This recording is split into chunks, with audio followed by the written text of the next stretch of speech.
guys, welcome back to my channel. So in today's video, I wanted to talk about how I cope with my anxiety disorder and how I cope with panic attacks. So first, I wanted to start off by listing some symptoms that I get. So every person is different. Not every person gets the same symptoms. Like, for instance, like I know hyperventilating is a symptom that a lot of people get, but I don't get that. So everyone's different. I just wanted to talk a little bit about what I get. So when I'm having a panic attack, it starts with me feeling numbness. I'll feel numbness in my hands, in my feet, my legs, my arms. I've talked about how a panic attack feels very much similar to a heart attack and a stroke. So I typically will feel like intense numbness on the left side of my arm. I'll feel chest pains. So that's why it feels very much similar to that. So it's very scary. And I get headaches, migraines. I get something sometimes that's called a silent migraine. So how you know that you're having a silent migraine is that you start to see, you know, the inside of a kaleidoscope, how it looks like. You start to see that. Your vision will see that, and it could last up to an hour, and then you'll just have a migraine after seeing those, I call them kaleidoscope lights. After seeing that, you just have a really intense migraine. So I'll get migraines sometimes. I get nausea. I feel really sick to my stomach. I feel depersonalization, which means that you feel like you're outside of your own body.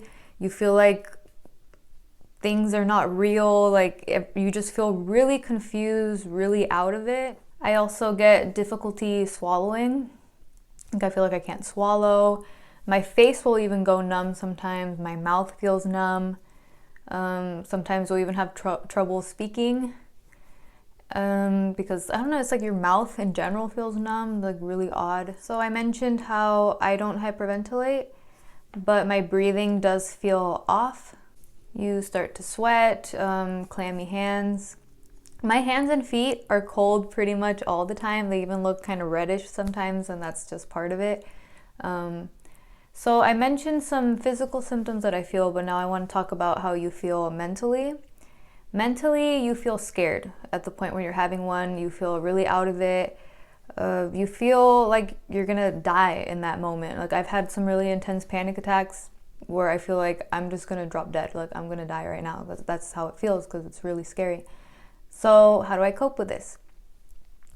The number one way that I cope with this is just knowing that it's going to pass. Knowing what it is. I know my symptoms.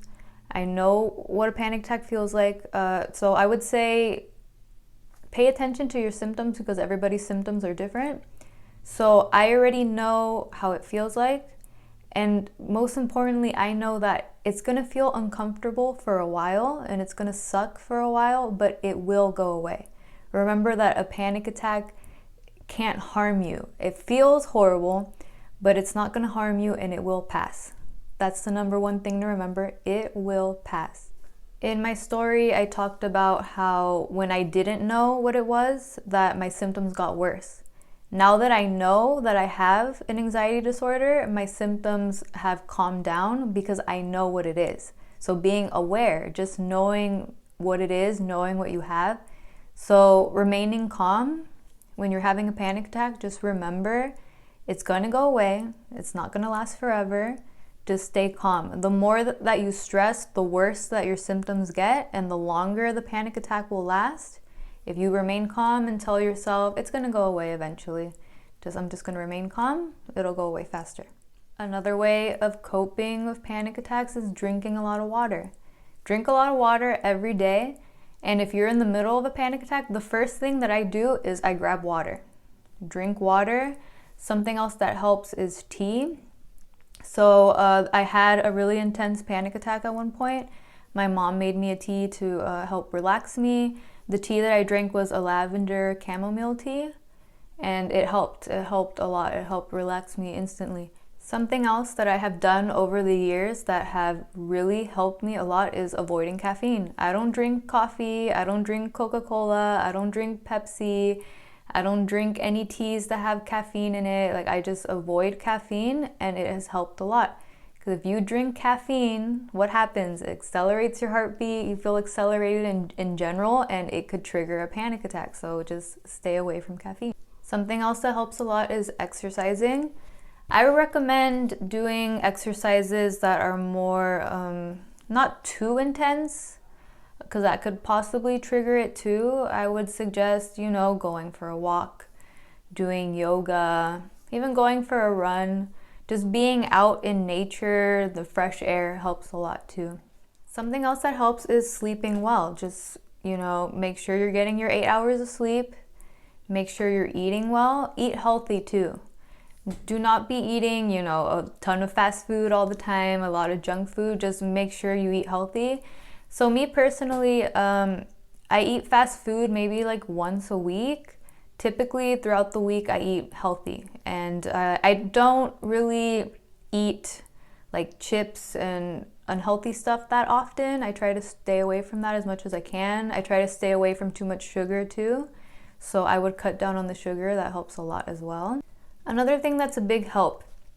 So let's say that you have been stressed for a while, because me personally, sometimes I get panic attacks for no reason, but other times I'll get a panic attack if I am holding in too much stress. So let's say that I've been stressed for a very long period of time, and then at one point I'll just have a panic attack, like it'll kind of hit me out of nowhere. So if you're feeling really stressed and really overwhelmed, take a mental health day. Take a day for yourself just to watch a movie or read a book or draw or go for a walk or spend time with family. Just something that will keep you relaxed. And don't feel bad for taking those days. Like that doesn't make you a selfish person. If you're not feeling well mentally, take a day for yourself, and that's okay. It's okay to do that. And that helps a lot too. Let's say I had plans with friends, or I had plans to go out or something, and I'm not feeling well mentally, I will take that day for myself to kind of just try to relax and stay calm. And it's okay to have those days. Also, what helps me too is just sometimes I'll just sit there and just close my eyes, focus on my breathing, and just like that, and it helps. So usually after you have a panic attack, you will feel completely drained. You will feel so drained. I know that when I have a panic attack, it's just like I've lost all of my energy. So, and yeah, it sucks, but once again, it's okay to take that time to relax and try not to stress and give yourself a break, give yourself some time, and then you'll go back to normal again. But usually, let's say if I get a panic attack, because I've had panic attacks in the middle of the night sometimes, so let's say I have a nocturnal panic attack, the whole next day I will feel very low on energy. So I try to be easy on myself. I try to remind myself, that my energy is going to be low today, but I'm still going to try to do my best. And it's just being easy on yourself, because for a long time I was really hard on myself. Whenever I would get a panic attack, I would feel like ashamed. I would feel disappointed in myself, which doesn't make sense because I can't control that, and I would live in fear of having another one. I would spend days feeling even depressed because I'm like, oh, when is this going to happen again? When am I going to get another panic attack? And don't be so hard on yourself.